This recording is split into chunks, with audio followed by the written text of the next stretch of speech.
Estamos a solo unos días de que comience el trabajo de la comisión de expertos, el proceso constitucional y también casi los mismos días para que comiencen oficialmente las campañas para los consejeros. Ellos van a tener un par de meses justamente en esa campaña y luego tomar la posta del trabajo que realicen los expertos para seguir avanzando en el texto constitucional. Estamos con otra candidata que justamente busca uno de esos 50 preciados cupos. Estamos junto a Camila Miranda, candidata al Consejo Constitucional por Comunes. ¿Cómo está, Camila? Bienvenida. Hola Bárbara, muy bien, muchas gracias y saludar a quienes nos estén escuchando. Bueno, hemos conversado con varios candidatos. Lo primero que les preguntamos siempre, ¿cómo llegaron a ser candidatos? ¿Cómo se dio ese proceso para justamente aceptar un desafío tan grande como este? Sí, en mi caso vengo hace mucho tiempo trabajando en los temas constitucionales, pero que están ligados también a una trayectoria política y social personal, que tiene que ver desde donde vengo, de haber estudiado con deudas, de haber sido parte de la generación del movimiento estudiantil, que es la generación que hoy día también está en el gobierno, y por sobre todo de trabajar realizando estudios, análisis y contenidos desde la Fundación Nodo 21, que es la organización que yo presido, que es el centro de pensamiento vinculado al Frente Amplio, y de ahí viene entonces esta convicción de la necesidad de darnos una nueva constitución y participar de esta nueva etapa del proceso que para nosotros en realidad es una continuidad del proceso ya iniciado. Bueno, esto como candidata por la circunscripción 7 de la región metropolitana a la lista Unidad para Chile.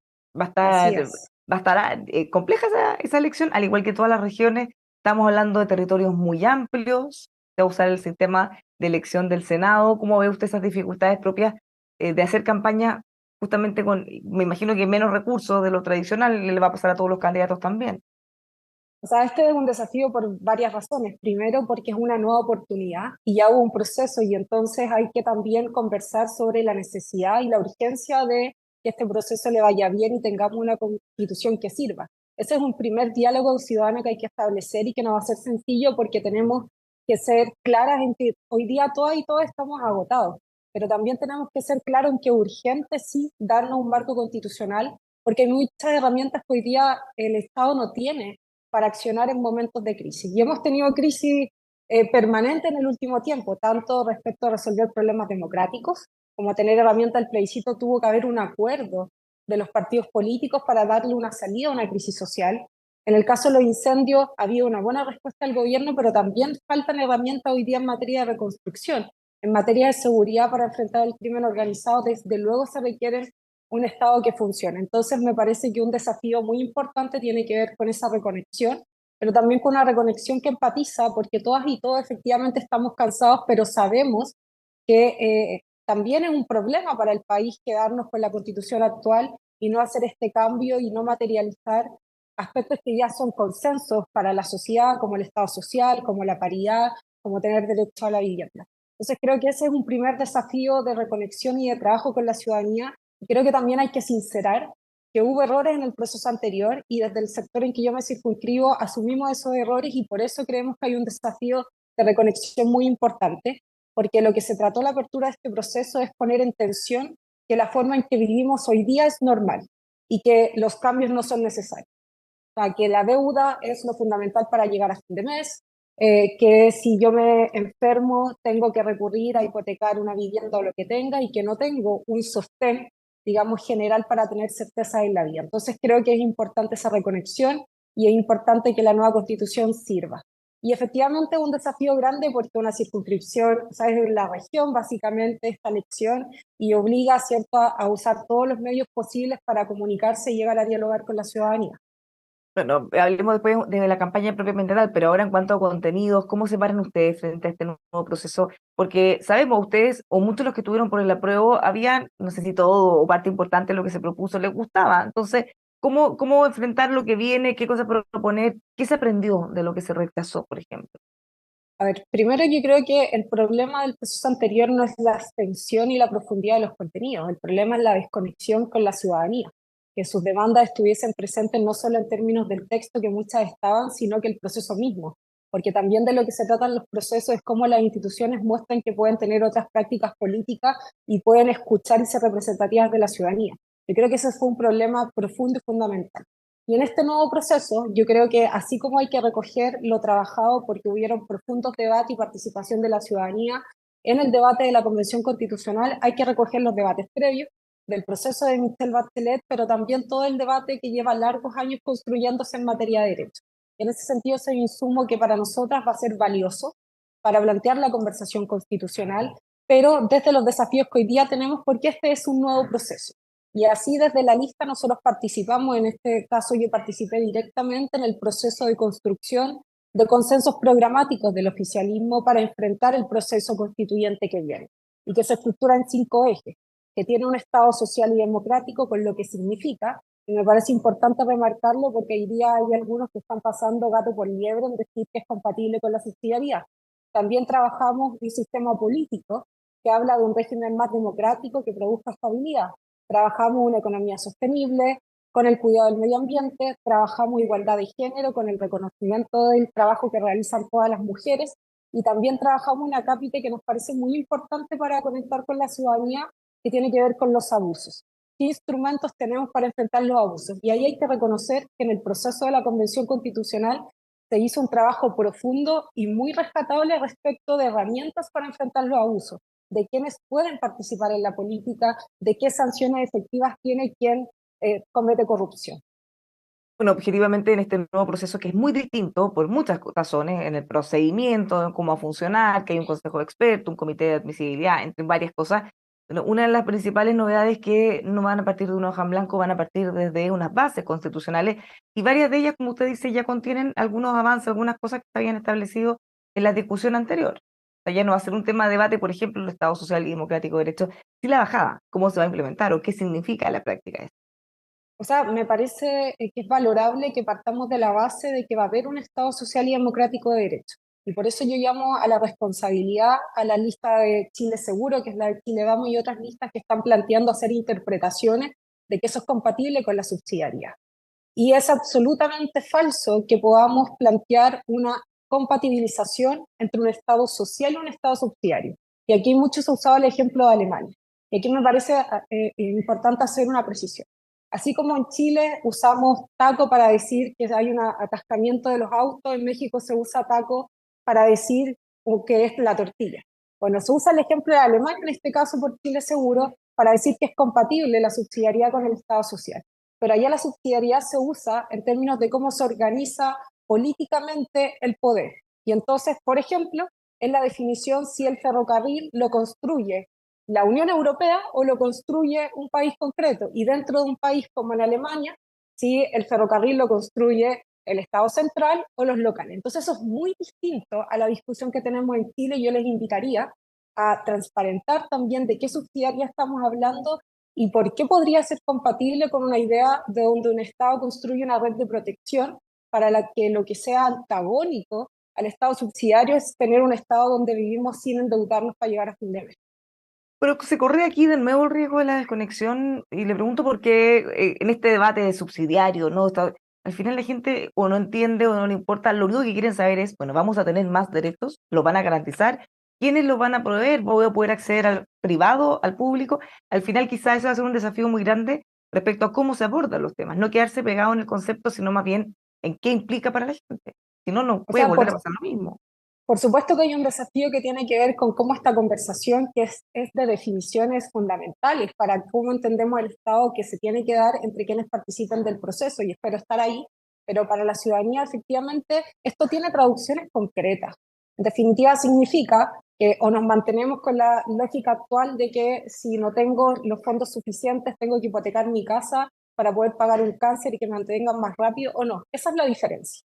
Entonces yo creo que es importante que abramos esa diferencia porque aquí la discusión, y creo que esa fue una discusión zanjada en el proceso anterior, no se trata de si pueden participar particulares o no en el proceso, sino de lo que se trata es que los privados participen con los incentivos que tienen que ver con asegurar la salud. Entonces, si participas con otros incentivos, claramente no. Pero si vas a participar para colaborar con que la salud de todos sea mejor, bienvenido. Y así como haya otro tipo de instituciones que participen. Y en eso yo quiero ser clara, porque ha habido también una idea de fantasma de que cuando hablamos de Estado, hablamos de que el Estado sea omnipotente, que esté en todos lados. Y en general no se trata de eso, un Estado social, sino se trata de cómo generamos primero criterios donde la salud, la educación están primero y tenemos una red de apoyo para que eso sea así.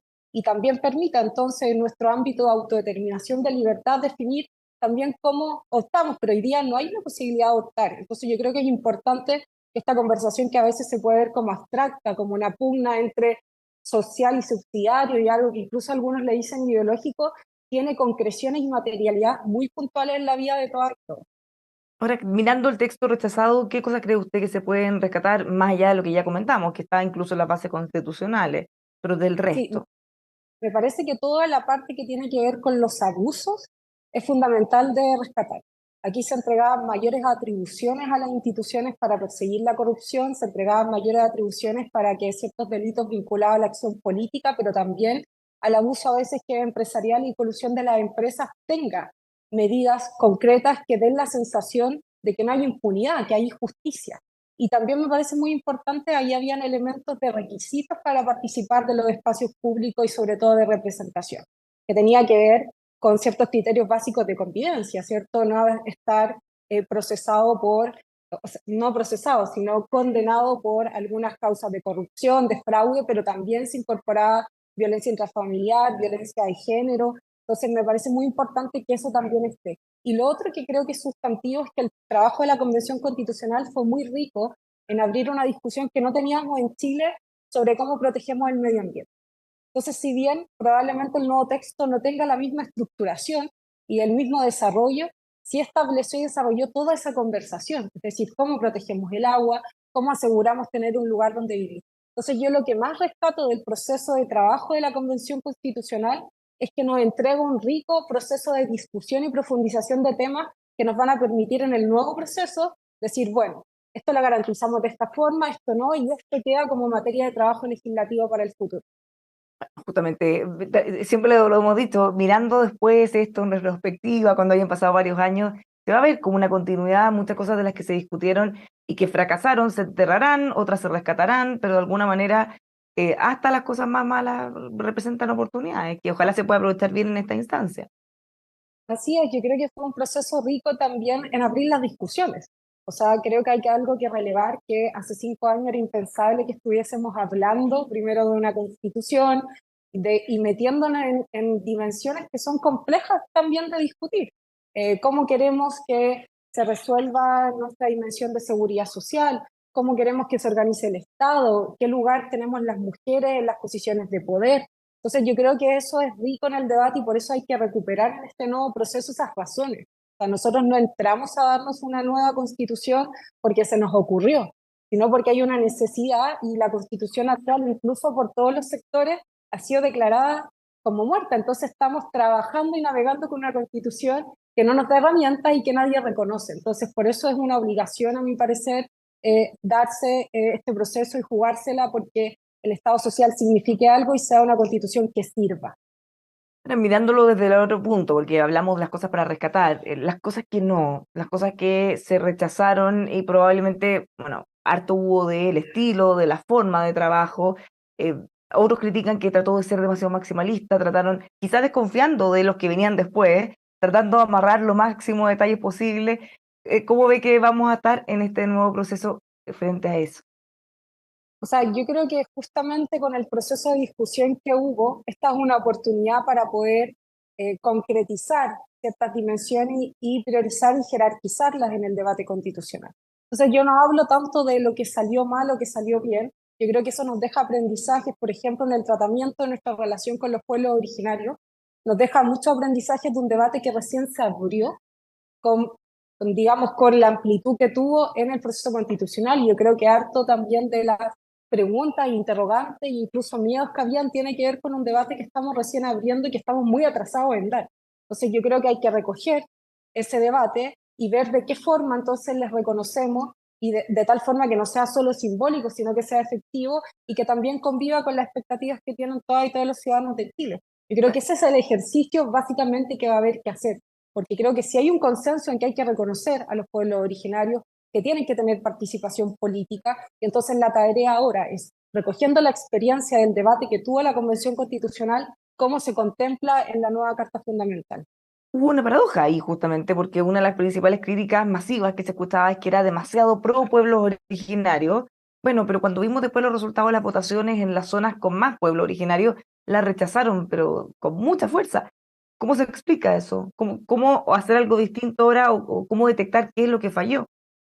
Creo que aquí opera el factor que antes decía de desconexión, porque justamente esa paradoja entre una idea de que había mayor garantización de derechos de los pueblos, pero a la vez los pueblos lo rechazan, yo creo que tiene que ver con una desconexión. Por eso es muy importante aprender esa experiencia y considerar que el reconocimiento es algo que todas y todos compartimos, y los mismos pueblos con sus distintas expresiones lo comparten, y que la conversación permita hilar cómo también esperan ser reconocidas y reconocidos por el Estado de Chile y cómo consideran ser parte, ¿cierto?, de esta convivencia como nación en el territorio que todas y todos habitamos.